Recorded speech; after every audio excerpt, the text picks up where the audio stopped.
Hello everyone. सो इस video के अंदर हम लोग बेसिकली डिस्कस करेंगे अपने सिंगल लाइन कमेंट्स को और डबल लाइन कमेंट्स को, और फर्दर एक कैसे टेम्पलेट को सेटअप कर सकते हैं आप ओवरऑल कमेंट्स देकर। क्या अगेन जो भी मेजर लेवल के जो थीम्स बनते हैं इन टर्म्स ऑफ, जैसे कि हमारे CMS होते हैं, वर्डप्रेस होते हैं, मैजेंटो वगैरह के अंदर जो स्टाइलिंग या CSS लिखी जाती हैं, आप वैसी स्टाइलिंग कमेंट्स के थ्रू और बेसिकली डबल लाइन कमेंट्स के थ्रू किस तरह से अचीव कर सकते हैं। सो चलते हैं स्क्रीन की तरफ और देखते हैं।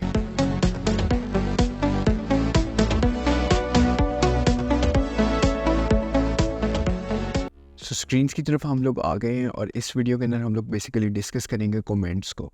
हमारे पास दो तरह के कमेंट्स हैं, जैसे कि आप स्क्रीन की तरफ देख रहे हैं, single line comment and double line comments.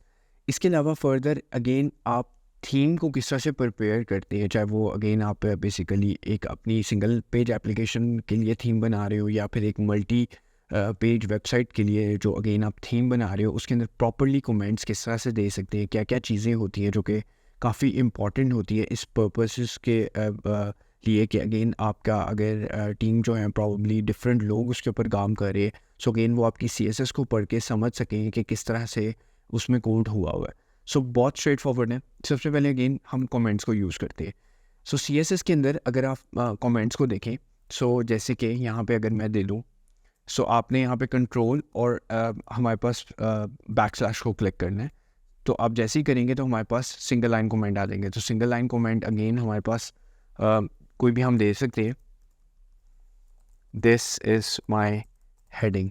Okay, so again यहाँ पे हमारे पास सिंगल लाइन कमेंट आ गए, ठीक है। सो अगेन अगर मैंने इसको ड्यूल लाइन करना है, मल्टीपल लाइंस करना है, तो अगेन इसके अंदर मैं कुछ भी फर्दर लिख सकता हूँ यहाँ पे, जैसे कि डिस्क्रिप्शन में मैं दे सकता हूँ। सो अगेन यहाँ पे मेरे पास सिंगल लाइन कमेंट्स भी आ सकते हैं और डबल लाइन कमेंट्स भी आ सकते हैं। तो फिलहाल यहाँ पे मैं सिंगल लाइन कमेंट दे रहा हूँ और यहाँ पे अगेन दिस इज माई, या फिर ग्राफ डिस्क्रिप्शन स्टाइलिंग, ठीक है। बट मोस्ट प्रोबेबली हम जब भी एक थीम स्टार्ट करते हैं, उसके अंदर अगेन सिंगल लाइन कमेंट्स भी बहुत ज़रूरी होते हैं। अगेन कहाँ देने चाहिए और कहाँ नहीं देने चाहिए, ये तो अभी अगेन मैंने आपको सिर्फ यूटिलाइजेशन उसकी बताई है, लेकिन किस तरह से आप फर्दर सिंगल लाइन कमेंट्स और डबल लाइन कमेंट्स दे सकते हैं। तो अगेन मैंने ऑलरेडी यहाँ पे सिंगल कमेंट्स को लोड किया हुआ है CSS के अंदर। तो this is our single line comment, जैसे कि हमने यूज़ किए। और अगेन अगर आपने उसको ड्यूल लाइन्स भी देने हो तो वो भी मैंने आपको बता दिया। आप अगेन डायरेक्टली CSS के अंदर भी किसी प्रॉपर्टीज़ को इस तरह से हिडन करके अगेन फर्दर आगे वाली प्रॉपर्टीज़ दे सकते हैं कि आपको अगर इन केस यूज़ करनी हो। और डबल लाइन कमेंट जैसे कि मैंने आपको एक्सप्लेन किया, उसके अंदर आप मल्टीपल टेक्स्ट ऐड कर लें। सो ये स्ट्रेट फॉरवर्ड होता है। और इसी तरह आप अपने अगर आप यूज़ कर रहे हैं इंटरनल CSS तो उसमें भी ऐसे ही होगा।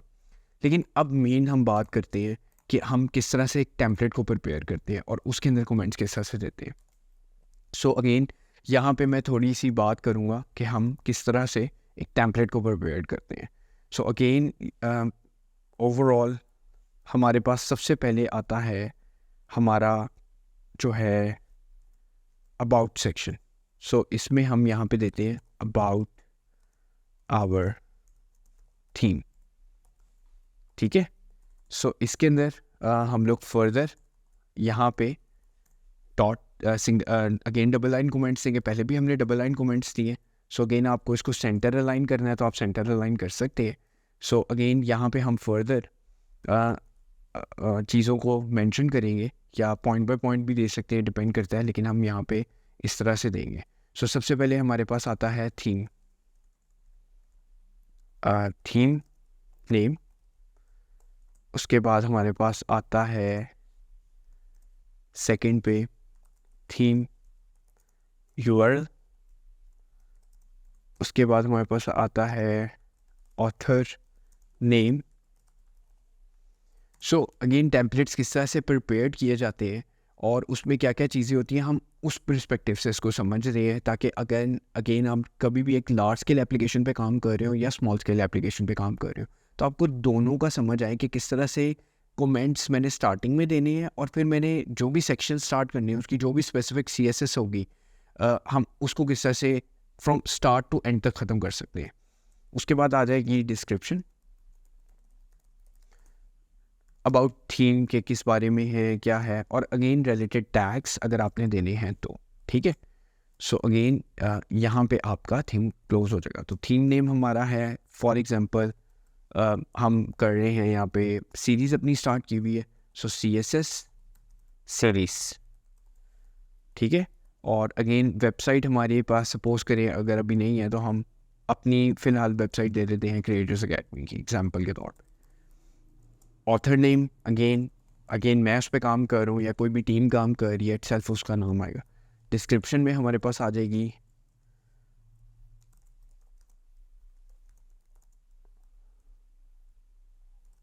लर्निंग पर्पसेस, ठीक है। टैग्स हमारे पास HTML है, CSS है, अगेन एडवांस CSS है, डिपेंड करता है कि आपने क्या क्या टैग्स देने हैं। सो डिफरेंट आपके यहाँ टैग्स आते जाएंगे और यहाँ पे सो ऑन, और इसी तरह डिस्क्रिप्शन भी आपकी यहाँ पे चलती जाएगी क्योंकि वो थोड़ी सी लॉन्ग होगी। अभी तो हम प्रैक्टिस के पर्सपेक्टिव से समझ रहे, ठीक है। सो अगेन ये आपका हो गया एक तरह से हेडर लॉक, ठीक है। बट यहाँ तक हमने काम नहीं करना। अगेन हमने जो यहाँ पे एक चीज़ क्रिएट की है हमें उसको दोबारा से लेना है, और यहाँ पे हमारे पास आएगा table of content.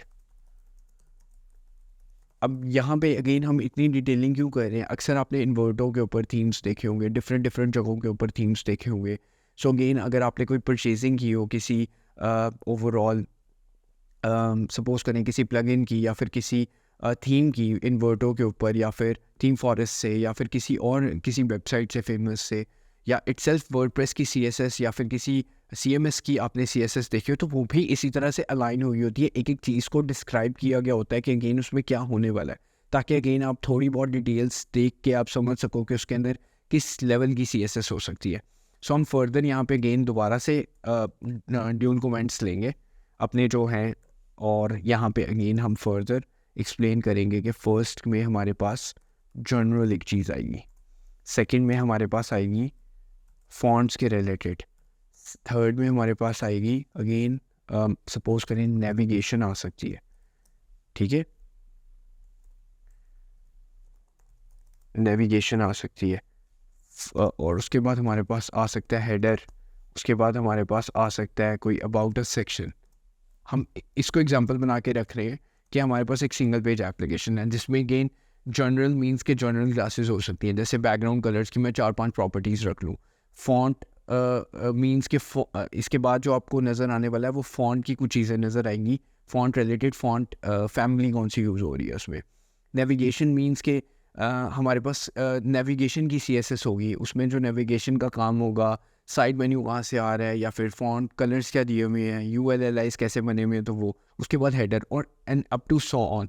So last जो हमारे पास स्टेप होता है ना, वो बेसिकली यहाँ पे मैं डॉट करूँ और इसको मैं सपोज करें आपके मल्टीपल सेक्शंस हो सकते हैं, बट लास्ट जो हमारा स्टेप होगा ना वो इसमें होता है मीडिया क्वेरीज का।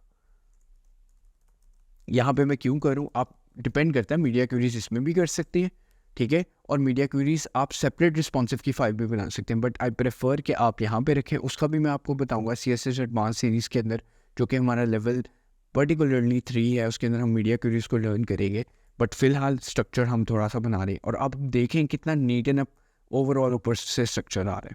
उसके बाद जब आपने फर्स्ट चीज़ स्टार्ट करनी है, आपने सपोज करें आपने स्टार्ट करना है प्रॉब्ली जनरल क्लासेस को, तो यहाँ पे आपने जनरल देना है, ठीक है, जनरल हेल्पिंग क्लासेस पूरे आपके थीम की है, तो इवन आप उसको यूज़ भी कर सकते हैं। सो अगेन ये आपका एक स्ट्रक्चर होता है, और इधर से फिर आप फर्दर अपनी CSS शुरू करते हैं, जिसके अंदर अगेन आपने सपोज करें .btn क्लास दी होती है, आपने फर्दर उसको स्टाइल किया होता है प्रॉपरली, ठीक है। सो आप इस तरह से करते हैं। सो अगेन BTN के अंदर आपने डिफरेंट लाइक सपोज करें आउटलाइंस को किया होता है अनसेट, या फिर आपने उसके ओवरऑल बॉर्डर्स को नन किया होता है, या फिर आपने कोई ग्लोबल क्लासेस लगाई होती हैं, तो आप वो फर्दर इस तरह से करते रहते हैं, और अप टू जितने आप सेक्शंस बनाते जाएंगे वो भी आपके इसी तरह से आते रहेंगे। जैसे कि हम यहाँ पे फॉन्ट्स के बारे में बनाते हैं, तो यहाँ पे आपकी एग्जांपल्स आ जाएंगी अगेन जनरल हेल्पिंग क्लासेस की, यहाँ पे आपके पास सिर्फ फॉन्ट्स की एग्जांपल आएंगी और अप टू सॉन इस तरह से चलता रहेगा। तो ये आपके पास एक प्रॉपर लेआउट स्ट्रक्चर्ड होता है कि आप किस तरह से प्रॉपर कमेंट्स दे सकते हैं अपनी एक ओवरऑल CSS के अंदर, और उसमें से लाइक दूसरे लोग भी हेल्प ले सकते हैं इन टर्म्स ऑफ कि आपने क्या लिखा है, और कोई भी उस CSS को फिर अगेन रीड करना शुरू कर देता है, पढ़ना शुरू कर देता है। So thank you for watching this video.